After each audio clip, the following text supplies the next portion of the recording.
আইন শৃঙ্খলা রক্ষাকারী বাহিনীর যে ডেফিনেশন সেখানে আর্মি, নেভি এবং এয়ারফোর্সকে ইনক্লুড করা হয়েছে। আজকে আমাদের খুবই ইম্পর্টেন্ট, 2টা আইন পাশ হয়েছে আর 3টা আইনের নীতিগত অনুমোদন হয়েছে। যে আইনগুলো পাশ হয়েছে চূড়ান্তভাবে, একটা হচ্ছে বাংলাদেশ শ্রম আইন অ্যামেন্ডমেন্ট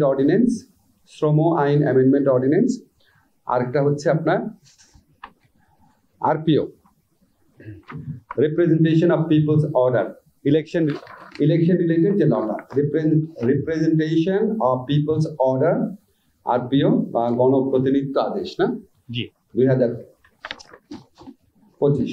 এই 2টা আইন পাশ হয়েছে আর 3টা আইন নীতিগতভাবে অনুমোদিত হয়েছে।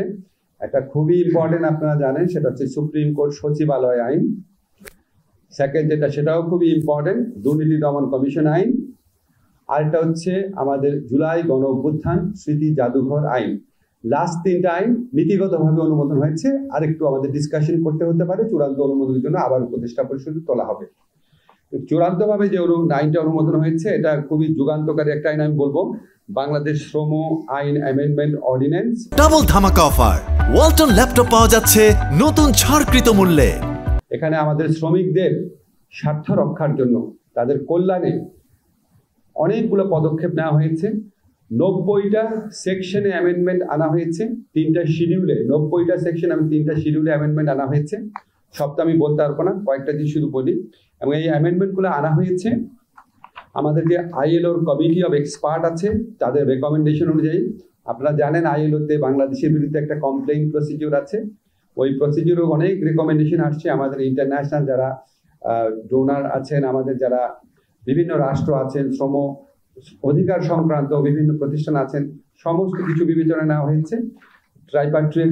ট্রাইপার্টাইট যে কমিটি আছে, ত্রিপক্ষীয় কমিটি, শ্রমিক, মালিক এবং সরকার, এই কমিটি আপনার 5টা মিটিং করেছে, 3টা ওয়ার্কশপ করেছে, অসংখ্য কনসালটেশন করেছে।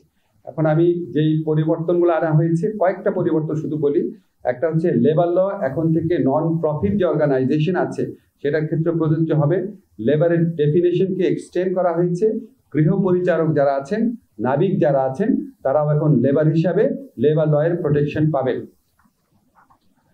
ব্ল্যাকলিস্টিং একটা প্রথা ছিল, যে শ্রমিক যাদের বিরুদ্ধে মালিকদের অভিযোগ থাকতো তারা ব্ল্যাকলিস্ট করতো এবং তারা অন্য কোথাও চাকরি পেত না। ব্ল্যাকলিস্টিংকে অবৈধ ঘোষণা করা হয়েছে। সেক্সুয়াল হ্যারাসমেন্টের বিরুদ্ধে কঠোর পদক্ষেপ নেওয়ার বিধান করা হয়েছে। প্রসূতি যারা আছেন তাদের ওয়েলফেয়ার বেনিফিট, যারা নারী আপনার শ্রমিক আছেন ওনাদের মধ্যে যারা প্রসূতি থাকবেন তাদের ওয়েলফেয়ার বেনিফিটটা অনেক বাড়ানো হয়েছে। ট্রেড ইউনিয়ন গঠন এবং রেজিস্ট্রেশন অনেক সহজ করা হয়েছে। ওয়ার্কারদের মধ্যে ডিসক্রিমিনেশন, আপনারা জানেন একই কাজ ছেলেরা এবং মেয়েরা করলে মেয়েদেরকে কম বেতন দেওয়া হতো, সেই ডিসক্রিমিনেশনকে নিষিদ্ধ করা হয়েছে। বিকল্প বিরোধ যে নিষ্পত্তি সেটার বিধান শক্তিশালী করা হয়েছে।